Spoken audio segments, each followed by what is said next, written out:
and I will be moderating this session. I'd like to welcome you to this breakaway session, and we will be talking about the exchange of information and how this can help stem illicit financial flows. I'd like to get an indication of whether the interpretation is okay, and if there is some communication that you'd like to give to the participants, Brian, so that we can start the discussion. Thank you. Over to you, Brian.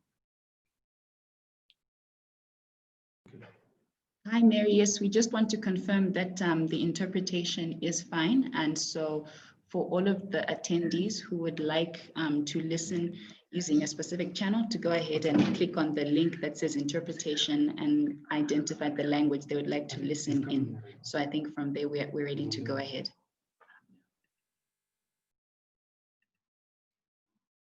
Okay, so is everybody okay? Can you hear me? And I need to get an indication, because when I go to the English channel, I can't hear you speak. So I just want to get an indication that everybody can. So how it works ideally is if you want to speak, ensure that you're on the off channel. Yes. And then if someone speaks in French, for example, is when you go to the English channel. Okay. If as I'm trying to communicate at the moment, if you go to the French channel, you'll probably hear the French translator speaking at the moment. And if you go to the Portuguese channel, you'll hear the Portuguese speaker speaking. So that's how ideally it works. So if you want to speak, ensure you're on off. Okay. If you want to hear the languages, please switch between the languages. So that's how ideally it works. So you can now go ahead and I confirm that it's working. Thank you so much. Thank you so much, Brian. And welcome everyone to this session.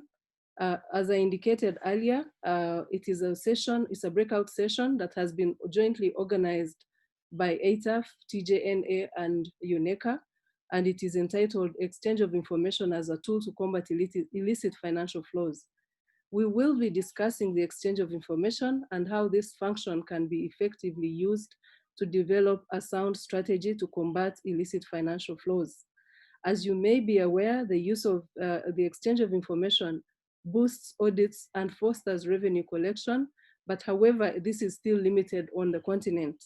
The latest statistics show that only 20 countries have exchange of information units, and of these, 10 countries were able to exchange information in the last year alone, and 75 of the 10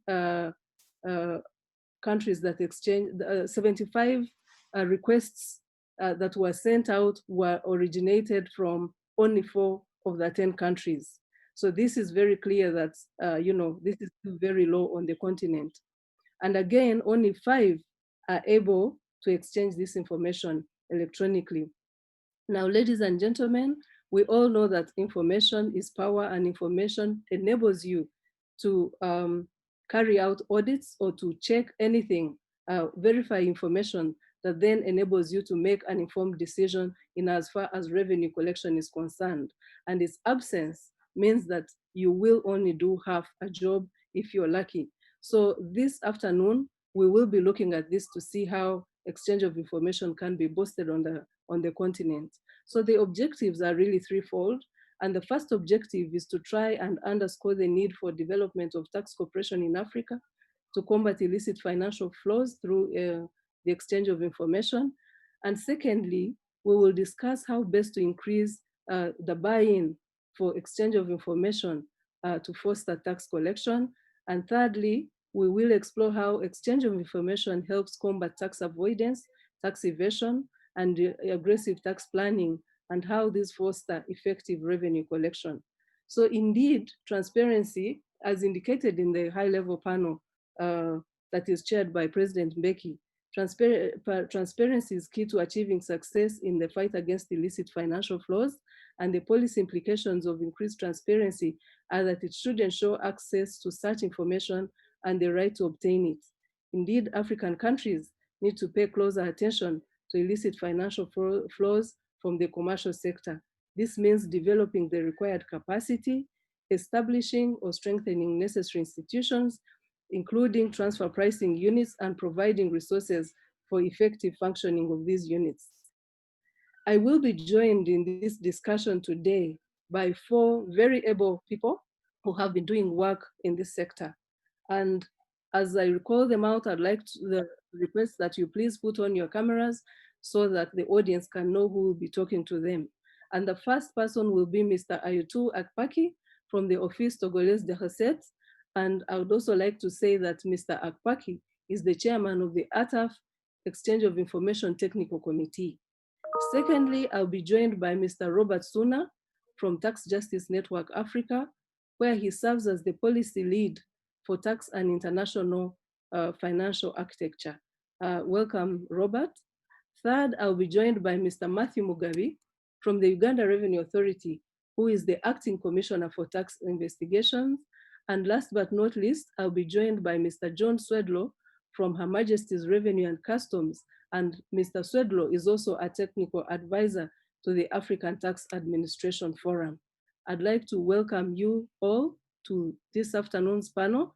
And I will be posing a couple of questions to the panelists in the first round. And then if there's time, we will have a second round. And then I will open up for a question and answer session with everybody else on the call. Please, as we go along, feel free to post any questions in the chat.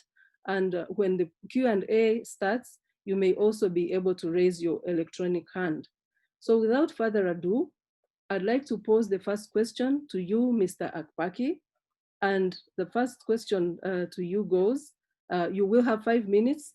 And my first question to you is, what measures has Togo taken to foster the exchange of information as a key enabler in fighting illicit financial flows? And what more can you do to ensure that this function is fully met? Thank you.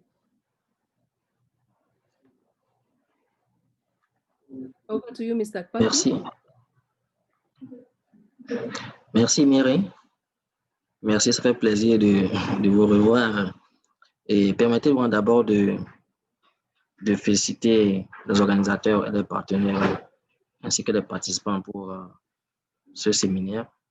Et je voudrais aussi saluer les collègues ici présents, Jon et Mathieu. Donc, pour revenir à la question, vous l'avez bien souligné, Mary, il n'est un secret pour personne que le champ de renseignement est un outil principal qui contribue à la collecte ou à la mobilisation des recettes fiscales.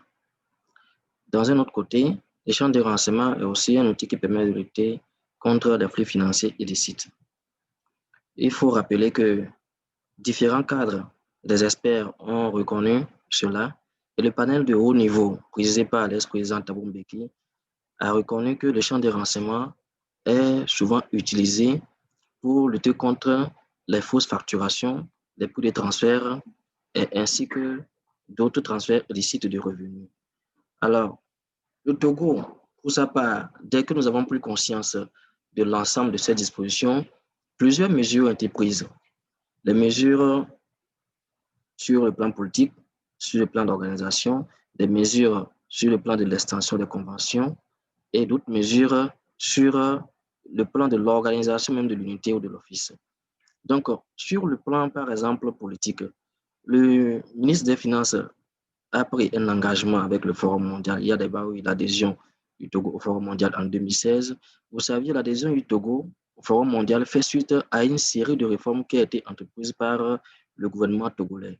Donc, les hautes autorités politiques togolaises avaient d'abord pris en 2014 des dispositions pour jumeler les anciennes directions générales des douanes et directions générales des impôts en une seule régie qui est devenue aujourd'hui l'Office togolais des recettes. Vous comprenez par là que cela n'a pas été aussi difficile pour nous de continuer dans cette perspective-là de réforme ou de mobilisation des recettes. Et il y a eu aussi l'engagement que le ministre des Finances a pris vis-à-vis du Forum mondial pour mettre en œuvre l'échange automatique de renseignements dès que possible. D'autres mesures ont été aussi prises, notamment la délégation des pouvoirs de l'autorité compétente.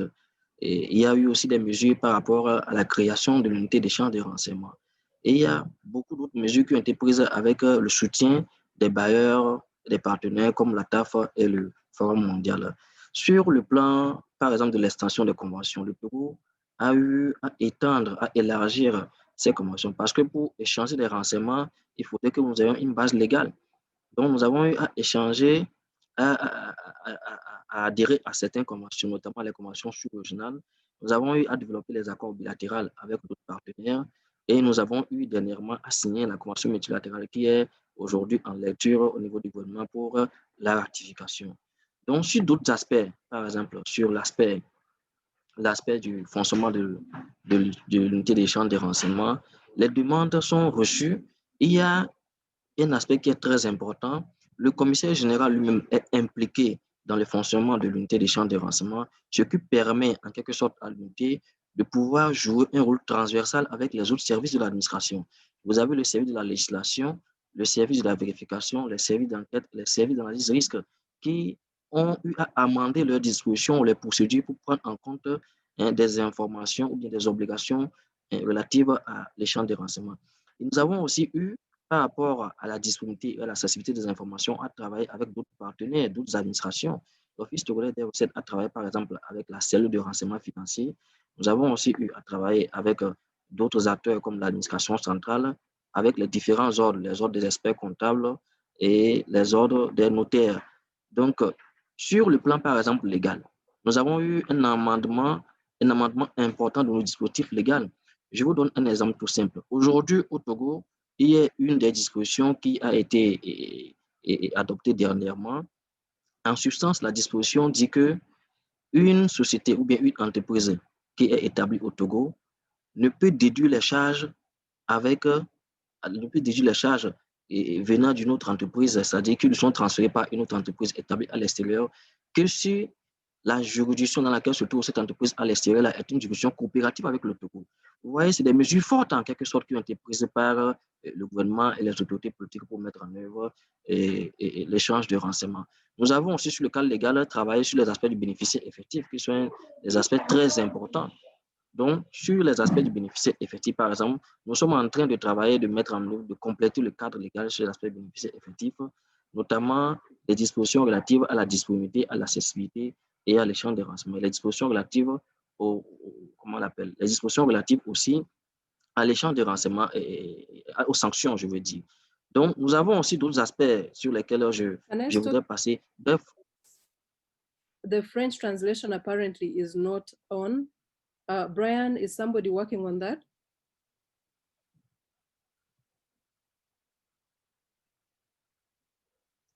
Somebody. M'entendez? Bien, je peux continuer, je peux continuer un peu briguer mon petit anglais.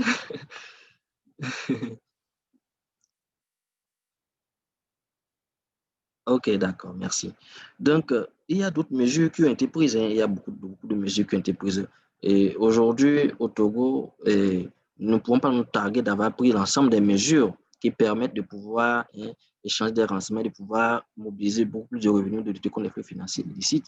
Mais nous espérons avoir pris les mesures les meilleures.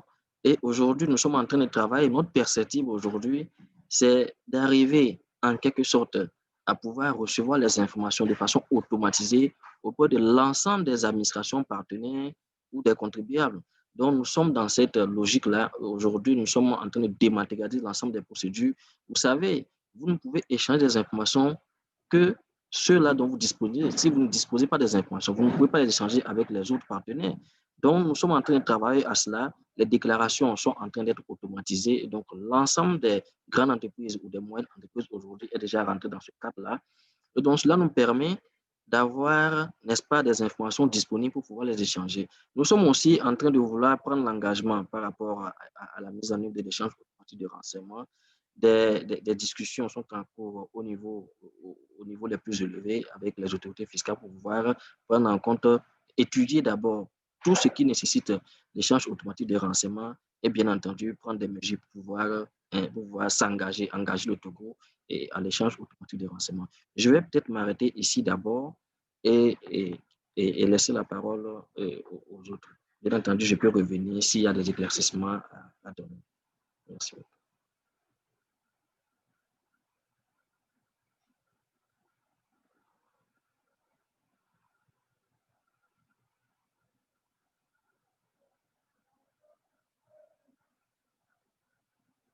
Thank you very much, AKPAKI. And I did hear somebody mention that there was a problem with the French translation, but I'm glad that I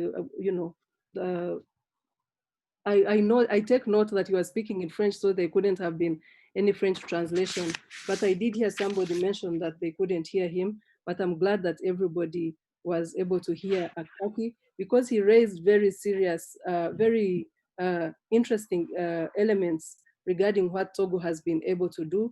And it is worth noting that Togo is working hard. They've worked on their legislation, and they're now working even to see how they can automate that function. So that is very good news, and I hope everybody is listening and they can ask Mr. AKPAKI some questions when we get to that point.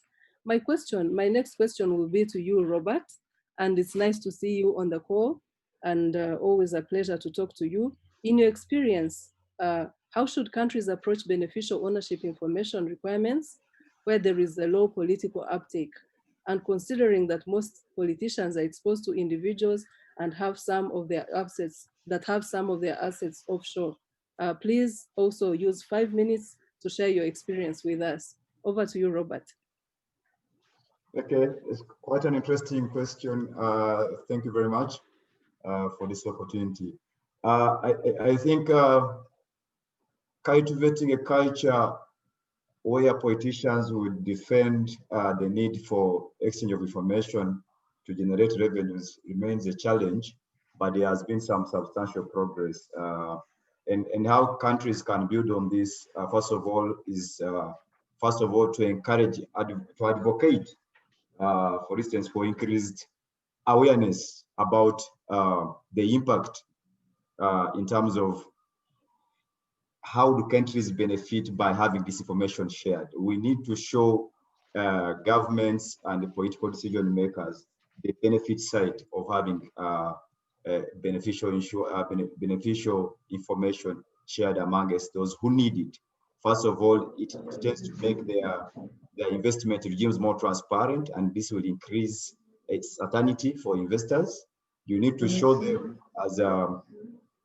the cost to the country or to the nation of not sharing or keeping information on beneficial ownership opaque. How much do they cease to lose? When a politician or a decision maker realizes that actually the benefits of having a transparent system outweigh the benefits. Sorry, the benefits outweigh the cost.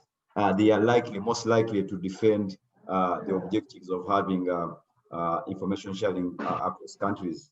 And we have also, countries should also invest a lot in outlining, for instance, collaborating with other institutions that are working on the same matters. Like in your opening remarks, you gave us how many countries have made requests, how much revenue has been generated. So we always encourage our partners in civil society members to make such information that is showing the benefit of sharing available for the political decision makers to take on. Another approach would be, of course, to mobilize citizens, to make them more aware about how in holding their governments accountable and their political actors accountable. We could also foster for advocacy to encourage government invest in programs that are promoting transparency in such a way. Whenever there is enough transparency and there is an allocation of resources, for instance, against anti-coalition movements, anti-corruption coalition movements, politically exposed person who owns such companies offshore will come to the limelight, and their citizens who vote them into power will start now to interrogate if they should be representing them in the parliament.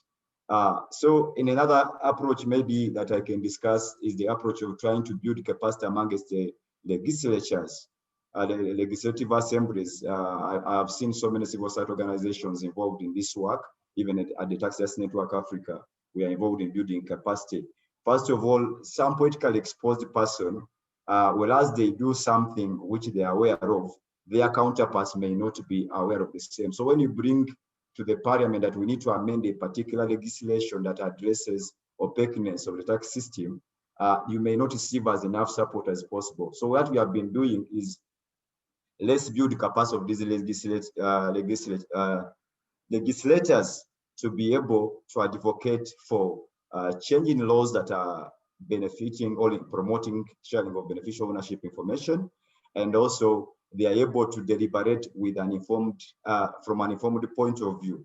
So far, this is what I would recommend countries to do if they are to promote exchange of information, to promote transparency in their tax systems. I thank you.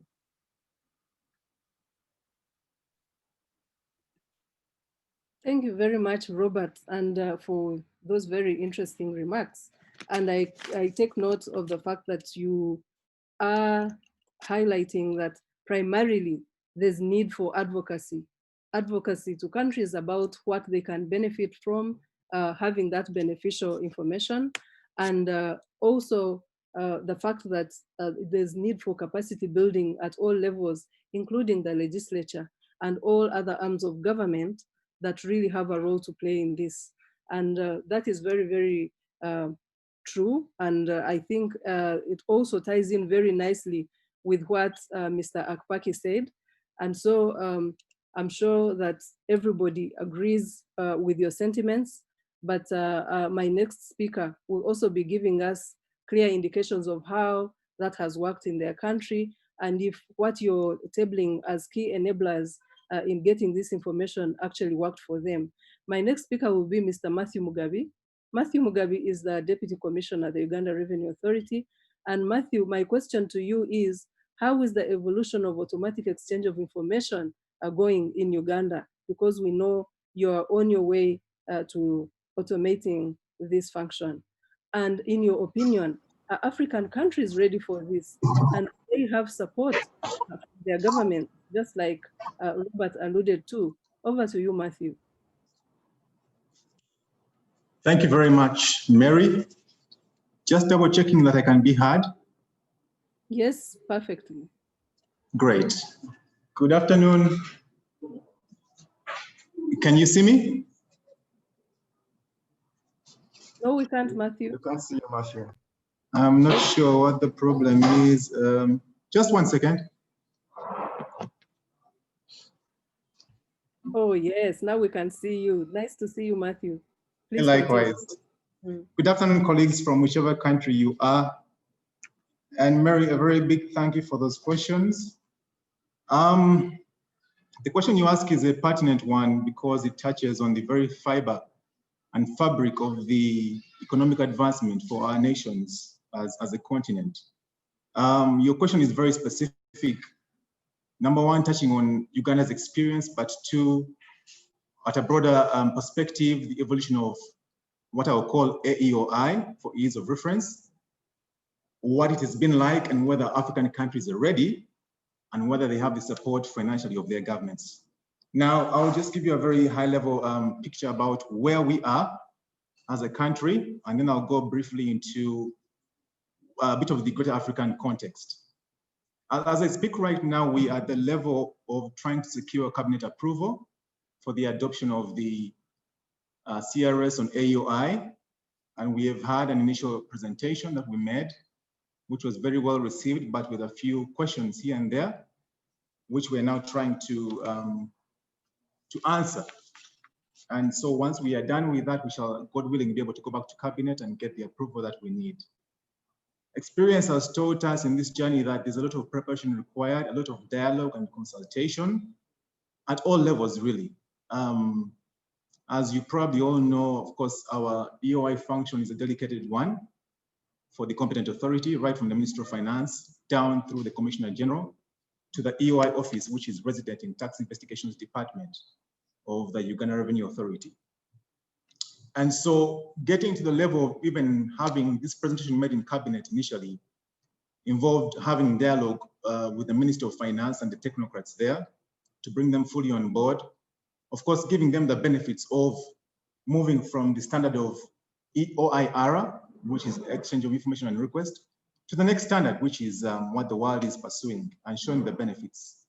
It's been a very, very rich experience for us. I want to say that we have the full support of the Ministry of Finance, and by and large, you know, the support of the agencies that will need to give us the support to push this forward, both from the Ministry of Justice and other agencies. So understandably, because a lot of these decisions are political, there'll be some back and forth. So that's a very high level of overview. I won't go too much into the technicalities, but let me now, with your permission, just move to what is our assessment as to where we are as an African continent in the evolution of AEOI, and whether we are ready or not, and the support financially that we need. Now, I will just address your question, Mary, in about 3 different perspectives. I will look at evolution, and then assessment of readiness, and then end with analysis of our government, respective government readiness to support financially. Now, under the progress on evolution of AEOI as a continent, the first point I would like to talk about is the high-level commitment by political leaders. We all know that progress is being made to implement the standards. We have seen about 30 countries making political commitments back in 2017 via the Yaoundé Declaration. We have had achievement of political commitments by early adopters who have subsequently joined. And some of those, for instance, are Seychelles, South Africa, Mauritius, Ghana, and Nigeria. So there is some movement happening. The question is, from the time that political commitments were made in Yaoundé 2017, how many of those have actually made some progress since then? That question we can all answer because we come from different countries. The other component we are seeing in as far as progress is concerned is a number of countries are taking on pilot projects and have committed as jurisdictions. We know, for instance, that Morocco is in advanced stages of preparation for AEOI, and then a pilot project with France. We know that Cameroon and Egypt are also in a pilot project.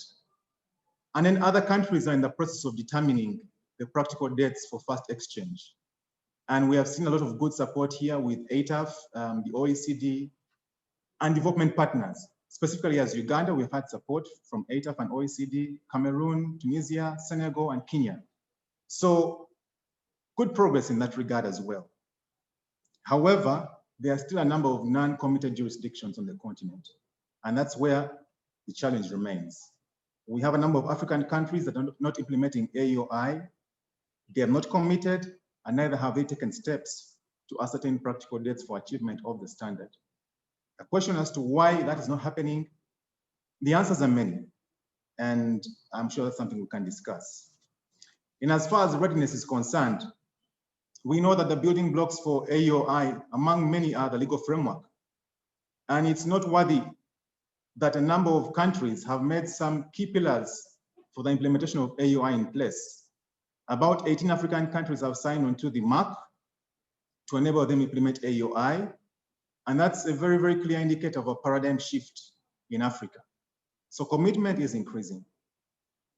The other assessment of readiness is evidence of continuing deepening regional collaboration on AEOI.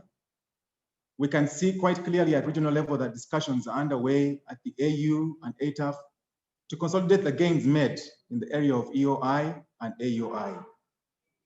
In the Ugandan context, and even with Cameroon, we can see that ATAF has provided a lot of support in the development of technical capacity in tax transparency, as well as developing a high-level AEOI implementation plan. The other thing I talked about is the pilot projects again, and therein is the richness in being able to share experiences to convince other countries to onboard as fast as possible. Now, as I finalize on the financial component, as to whether African governments are ready to support financially, prioritization and resourcing remains key.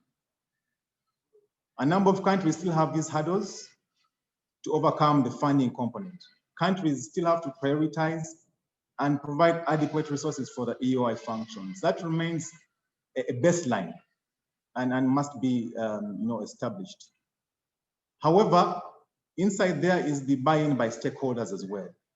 The political leaders of governments have to go beyond just lip service to demonstrated commitment, tax administrations themselves, because you find that sometimes there's lack of commitment, even within the administration.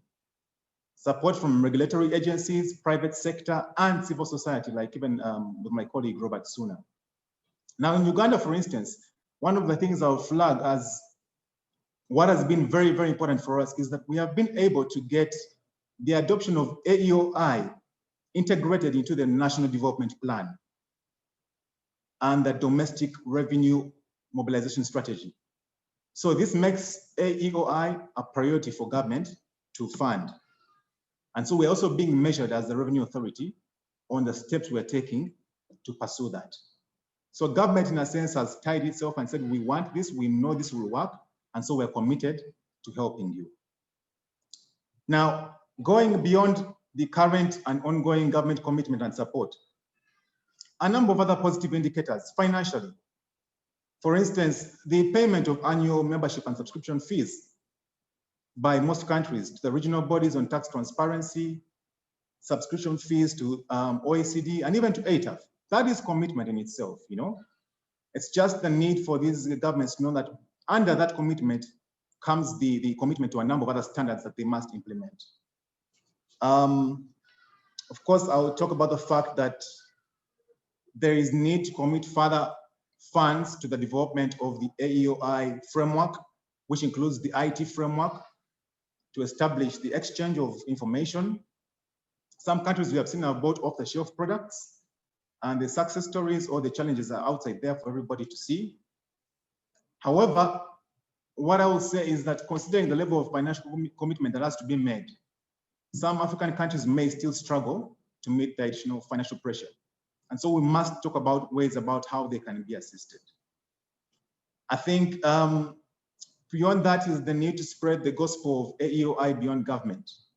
I cannot emphasize the role that civil society plays in raising the awareness of AEOI and the benefits from a tax transparency point of view, and that the private sector needs to continuously embrace this initiative. That may reduce the cost of compliance for a number of stakeholders in AEOI. Now, as I wind up, I think, in all fairness, I'll think and say that Africa is basically ready. The issue is we need to be able to commit, and commitment must be demonstrated. If there are strategic documents at a government level where that commitment can be made, this must be embedded. Financing must be demonstrated, and then measurement as well. Without those three, I think that we still have a number of challenges, but we're making good progress. So thank you, Mary. Thank you, Matthew, and indeed for your very useful comments and for taking us through the journey that Uganda has been going through. I don't have much time, so I will please ask the panelists to try and keep to their time, to their allocated time, so that we can have some time at the end for some question and answers from the audience. So Jon, I'd like to also welcome you to this discussion. And Jon, I think you couldn't have come in at a better time. Listening to Matthew and to the previous speakers, what do you consider the pain points for African countries in strengthening the EOI functions? And what would you consider to be quick wins for African countries in this regard? Over to you, Jon, and please, if you can use 4 minutes, I will be very appreciative. Thank you. Okay, I'll try and do 4 minutes, Mary.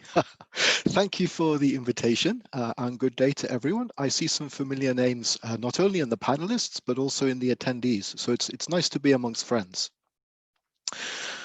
I guess the easiest quick win or way to strengthen your exchange of information capacity is to sign one of the multilateral treaties that will allow you to broaden the range of jurisdictions that you can actually exchange information with. Without that, nothing else can happen.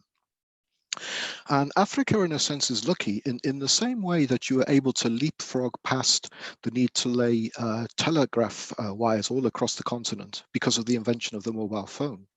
The invention of the multilateral treaty allows you to bypass the need to enter into lots of bilateral negotiations with lots of different jurisdictions. So, for example, the G20 OECD transparency standard has 3 legs to it, and the first leg is to sign the OECD Multilateral Convention, sign and ratify. And Kenya, for example, have just ratified it very recently. Now, if I had to say, what impact would that have on your jurisdiction? Well, straight away, you then have the capacity to exchange information with 141 other jurisdictions. But it goes further than that. The different elements of the transparency standard work together. And if you sign the multilateral convention, then that also helps you with the third leg of the transparency standard, which is automatic exchange of information that you heard Matthew talking about. The second leg of the transparency standard, exchange of information on request, is the find tool where an investigator in your jurisdiction has found a thread and he's followed that thread and it leads him offshore. And it allows him to ask specific information about the offshore information held in the other jurisdiction. And they all work together. The automatic exchange of information gives you the bulk information. The exchange of information on request allows you to zoom in on the particular person from the bulk information that you're inquiring. And the multilateral convention or the other treaties that you signed, because the OECD multilateral convention is not the only multilateral convention, give you the legal tool to exchange the information. In terms of law, what's the most productive areas to start looking at? Well, your confidentiality laws are very important. If you're going to be able to sign the multilateral convention, then the other signatories are going to want to look at your confidentiality laws. Almost hand in hand with that is your information security management, because the second leg of the transparency standard, exchange of information on request, that fine tool that lets you follow the thread, has confidentiality as part of that. And as I'm sure Matthew could confirm, automatic exchange of information is very concerned about bulk data security. But I would encourage anyone to think in much more ambitious terms than just a small target or a small element to engage with, because there are some really big rewards to be won here. The obvious ones are financial rewards. So Matthew has been quite modest. 6 years ago, 7 years ago, Uganda did not have an exchange of information unit. In the 10th anniversary report of the supervising body, the Global Forum, they mentioned that Uganda's exchange of information unit has collected or been involved with $25 million worth. Cameroon, I saw someone saying they're from Cameroon. Good news in Cameroon. They're very new to exchange of information, but in one case alone, they were involved with $1 million. So that point that James was making about the need to convince senior people, there is money there. And I can see my 4 minutes is coming up, so I'll just close with saying, if you think the money in exchange of information on request is big, then you should look at automatic exchange of information, because if you combine that with some kind of voluntary disclosure campaign, there really are incredible results where you publicize that you're going to be getting information about everyone's offshore holdings, financial assets, which is what AEOI gives you, and you tell them, come forward to us before we can catch you. You can really collect huge amounts of money. Typically, the example quoted is Indonesia, where $366 billion have been collected. But there's lots of others. Brazil, 12 billion euros, India, $6 billion. From the UK's work with Pakistan, very quickly after the first batch of data came in, they'd identified $500 worth of, or $1 million worth of offshore assets. And I'll stop there. Thank you. Thank you, John. I got a request from the audience that we let you speak a little bit more. And so just to, listening to Matthew, he did talk about some of the areas that are a bit difficult for, for the continent. And one of those is actually the, the technical know-how. Before you can actually go, you can automate, there's also the need to know, are people able to use the information that they get? I'll give you an example from the African Tax Administration Forum. We did acquire commercial databases with the help of Trust Africa for countries to use so that they can get this information. But some have been struggling. What's your take on that, and how best do you think we should really deal with that? Over to you again, John. Okay, thank you, Mary. So I know exactly what you're talking about there, because in a previous job, I was a transfer pricing specialist, and I know how transfer prices go to these commercial databases. And you know, it's just like having two lawyers. Whatever one lawyer says, the other lawyer will be able to say something opposite, and they will both be citing the same source. So you're right, just giving someone a tool doesn't necessarily give them the experience to apply it correctly and properly. I think with the IT requirement for automatic exchange of information, it's a little bit different. You need to build an IT infrastructure that allows your domestic, let's say banks, to keep it simple, your domestic banks to look for foreigners with accounts and report the necessary information. And then the tax authority takes that and exchanges it over OECD servers with the other countries who are participating. And at the same time, you need to be able to pull off the OECD servers financial information from all around the rest of the world. There's 102 jurisdictions actively doing automatic exchange of information.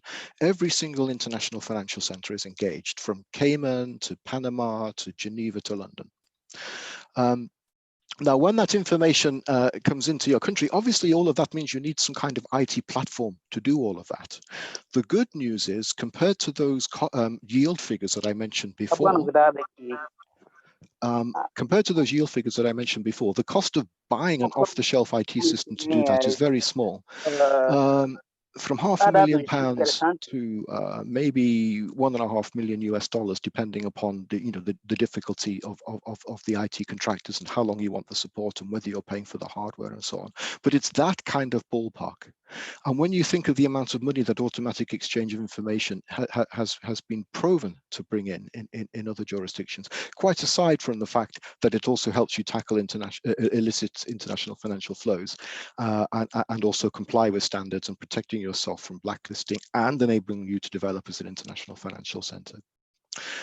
The final piece in the puzzle, and this is where people tend to trip over, is making sure that you can integrate that data, that you can use it correctly yourself. And this, Mary, is exactly what you were talking about. And that does take some training, and it takes some strategic thinking. The good news is that the Global Forum have agreed to apply a security standard which is achievable by developing countries. Instead of having a very high level of security across the whole of the tax authority, you can build a high level of security around the specialized unit that will use the information. But again, you can see you need to be thinking strategically and tactically about how you're going to do that, how you're going to build your security, how you're going to train the people to use the bulk data that you're getting in. But it's doable. It's very doable. I mean, Pakistan shows us that. Thank you, John. And we have about 17 minutes to go because we have to close this session for another to begin. But I do have a couple of questions that are directed to the different panelists. And the first question goes to you, Mr. AKPAKI. And the question goes, has Togo managed to recover some tax revenue as a result of EOI application in the recent past? Mr. AKPAKI? Yeah, thank you, Mary, for the discussion. Et je crois que je vais toujours parler français pour équilibrer les choses. Bon, pour répondre à cette question, oui, effectivement, nous avons eu à collecter un ensemble nous avons eu à collecter des revenus venant de l'échange de renseignements. Donc, ces dernières années, vous savez, le Togo a adhéré en 2016. Le Togo a adhéré en 2016 et depuis peu, nous avons eu beaucoup de demandes, beaucoup de requêtes qui sont venues de l'extérieur, des pays comme des pays voisins ainsi que des pays européens. Donc, nous avons eu à travailler sur ces requêtes-là et bien entendu à collecter des recettes. Donc, l'année dernière, je crois qu'il y a une interférence. OK. L'année dernière, nous avons eu à collecter au moins $2 millions, un équivalent de $2 millions, je crois, pour le compte des trucs là, le compte du Trésor public. Bien entendu, nous avons travaillé avec les autres partenaires pour pouvoir arriver à ce résultat.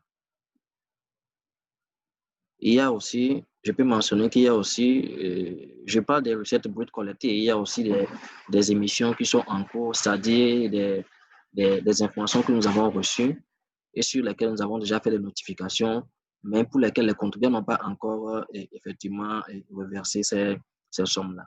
Donc, pour ce qui est de ce qui a été collecté, nous sommes autour de 2 millions de dollars aujourd'hui. Donc, c'est pour vous dire qu'en fait, il y a énormément de recettes, il y a énormément d'argent mobilisé à travers les champs de renseignement. Et ce n'est pas garanti, mais c'est possible. Et il y a aussi les champs de renseignement, comme vous le savez aussi, qui permet en même temps de pouvoir dissuader en quelque sorte les fraudeurs et contre l'évasion fiscale.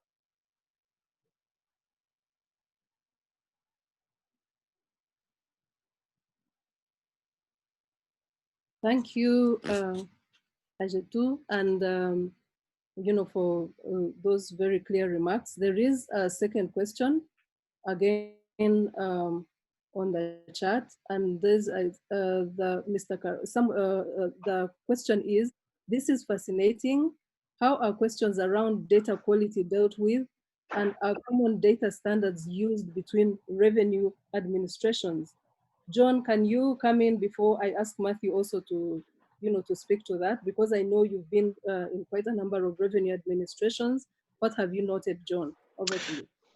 Thank you, Mary. It's a good question. So to split the two types of exchange of information on request, this is a bespoke service. You're asking about a particular person, you're asking particular information about him. It might be about his bank account, it might be about real estate property, it might be, does he really have a rich uncle living in London who lends him all this money?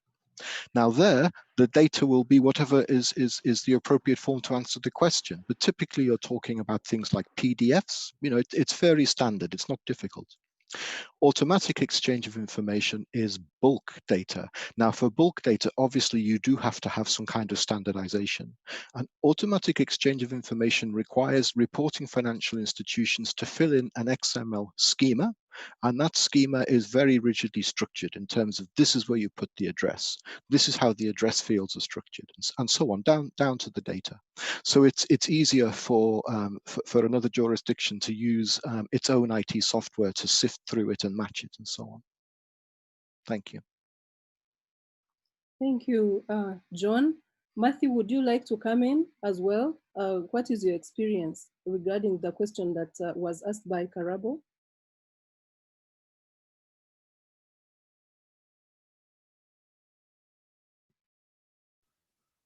Thank you, Mary. John has, yeah, I left it on mute. John has more than done justice to the question, and understandably, because we are still in the run-up to trying to uptake on AEOI, I can only speak briefly to the little we have done as far as data standards are concerned in EOIR. And I'll just maybe just highlight 2 points. One is the emphasis on use of standard templates. And the other is even beyond the exchange, then to have bilateral conversations, conference calls, just to ensure that what is being requested for is very clear. Where there's need for clarity, we pick up the phone, drop an email, and organize a conference call between country to country to have better understanding of what's being requested for. So yeah, standard templates, and then those bilateral engagements that will happen over and above the request that's been sent. Thank you very much. Thank you, Matthew. Robert, there is a question regarding the political buy-in from different countries and how best CSOs can help increase this, because clearly from what you heard Matthew and AKPAKI saying, and what John also alluded to, there's still challenges from countries, and unless there's political buy-in, this will not work. Robert, would you like to come in and say and let us know what CSOs could possibly do, and any other sort of advocacy that we can try and drop in? Robert, over to you. Thank you very much, and I thank the panelists who have done good justice to the discussion on exchange of information. I think from the CSO perspective, acquiring political buy-in from our end, first of all, beyond what I discussed before, has also been for us to migrate from the conventional means through which political activists knew about us. They thought civil society is activism and noise making. So they used to see us from the leftist side as opposed to partners in development. What we are doing with that is, first of all, we are backing up our advocacy strategies with the research you conduct research and you're able to tell whatever advocacy you want to use, you use information that has facts about it, and you're able to show the extent to which a particular deviation from a given standard will cause our efforts. The second one has been the collaboration with institutions such as yourself, ATAF, OECD, originally civil society were much isolated from the realities of other actors in the struggle, if I'm to use that word. Currently, there are lots of memoranda of understanding between civil society.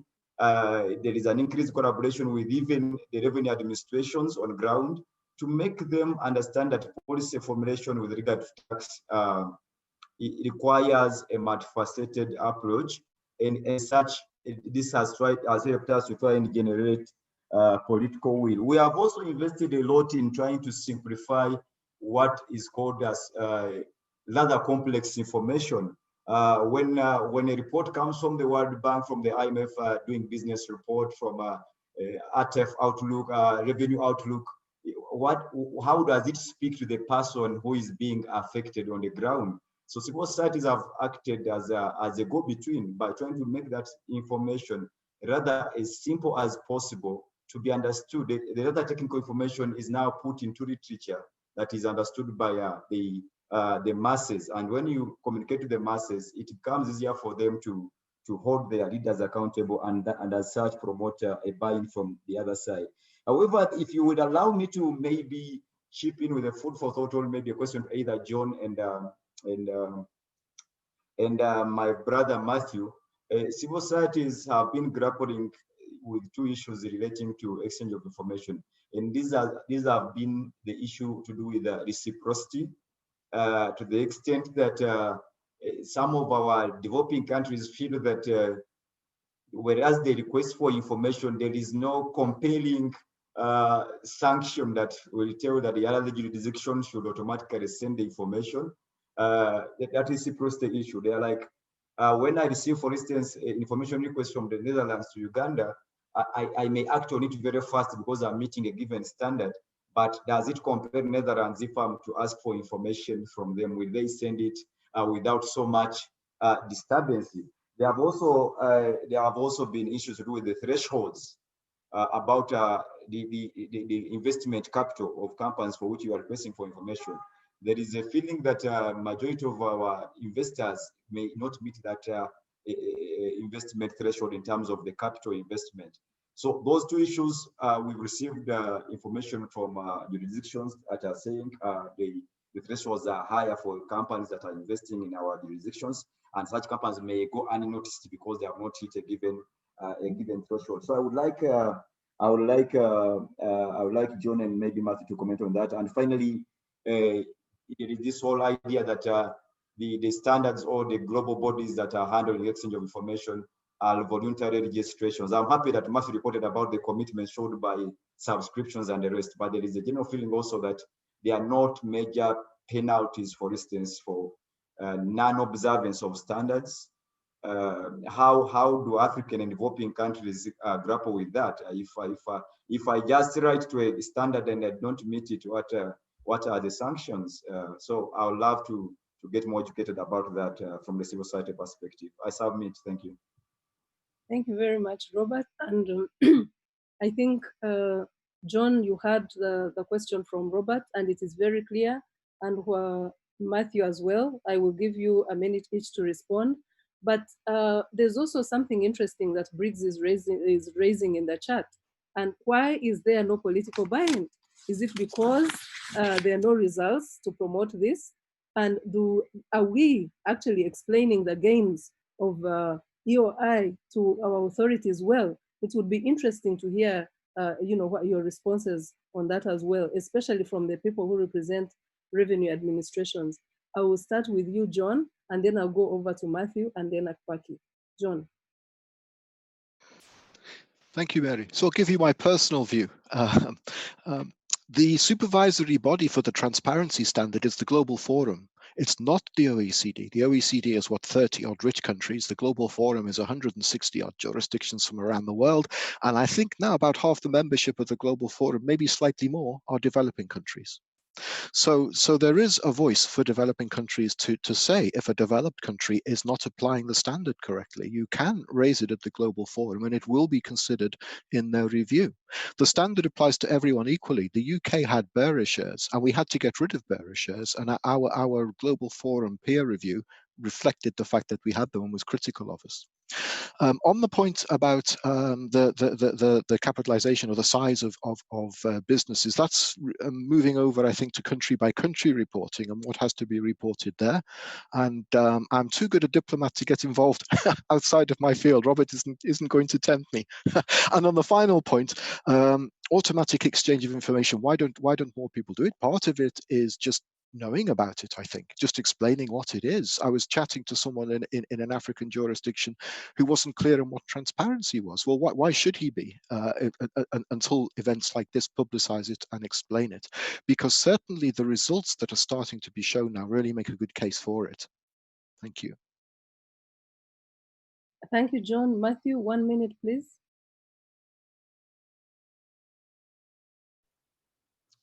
Thank you, Mary, and thank you, Robert. There's so much to say and so little time. We have to manage the time. I think I'll just speak majorly to the last question in reference to what Robert said. It's actually, there are actually penalties that are attracted when you don't, or when you fail to adhere to certain standards. And I think it's just a question of being able to know what those penalties are. And I'll just maybe highlight two. For instance, every country has to go through a peer review process and the different levels for that. So at that point, then every country, for instance, would have a chance to, that has exchanged information with Uganda, would have a chance to review and provide comments to the way Uganda has provided information to specific countries. And those reviews are then finally discussed at the OECD at periodic gatherings or assemblies for that matter. So it's at that point that a country can say, look, Uganda, this time, you failed to adhere to the standard, and you put to task to explain that. So there are actually penalties, and you wouldn't want to be embarrassed at the global stage in that regard. So peer reviews are one of those, so to speak, enforcement mechanisms to ensure that there's adherence to the standards. But also, there are a number of listings that would come in where you fail to adhere to, for instance, the beneficial ownership standards and other standards. You know, we have had countries, and I'll not mention them here, that have been, you know, either put on a gray list or a black list for non-adherence to a number of standards out there for transparency. So the penalties are actually there. I think John adequately really spoke to the other question, so I'll save the time on that. Thank you. Thank you so much. Ayetout, 1 minute, please. Oui, merci beaucoup. Je vais arrêter rapidement. Et par rapport à la question qui a été posée, pourquoi est-ce que les politiciens n'ont pas l'engagement ou la volonté politique des politiciens? Et si vous m'écoutez, Mary? C'est bon? Ok. Moi, je pense qu'il y a plusieurs raisons, en fait. Il y a plusieurs raisons qu'on peut évoquer ici. Il peut y avoir la corruption, il peut y avoir d'autres raisons, ainsi de suite. Mais je pense que ce qui est essentiel à retenir ici, pour nous, c'est l'information que l'autorité politique n'a pas. C'est de l'information. Parce que vous savez, les champs de renseignement, la transparence fiscale, c'est des choses nouvelles. Et quand l'autorité politique ne sait pas très bien dans quoi il s'engage, il est difficile de pouvoir avoir son accord. Alors, nous, l'expérience que nous avons eue ici, c'est que nous avons communiqué avec les autorités politiques pour leur expliquer au fond ce que c'est que la transparence fiscale, ce que ça va rapporter à notre administration fiscale, en fait. Et donc, dès que nous avons expliqué, ça a été facile, en fait, de pouvoir obtenir un accord. Mais je pense que la plupart du temps, l'autorité politique par rapport à la corruption, par exemple, elle a le moyen de contrôler tout. Donc, je pense que c'est l'information qui est cruciale et qui est essentielle dans ce cas. Donc, je crois que le rôle que jouent et les institutions, les organisations internationales, la société civile, comme Robert vient de mentionner, est très important dans ce cas-là. Il faudrait faire du tapage, il faudrait inciter les politiciens à pouvoir comprendre, en quelque sorte, à pouvoir demander à comprendre qu'est-ce qui se fait, qu'est-ce que c'est que les champs de renseignement, qu'est-ce que c'est que les échanges automatiques de renseignement, pour qu'ils puissent, dès lors qu'ils ont compris, c'est facile d'obtenir leur engagement. Merci beaucoup, c'est ce que je pourrais dire par rapport à cette question.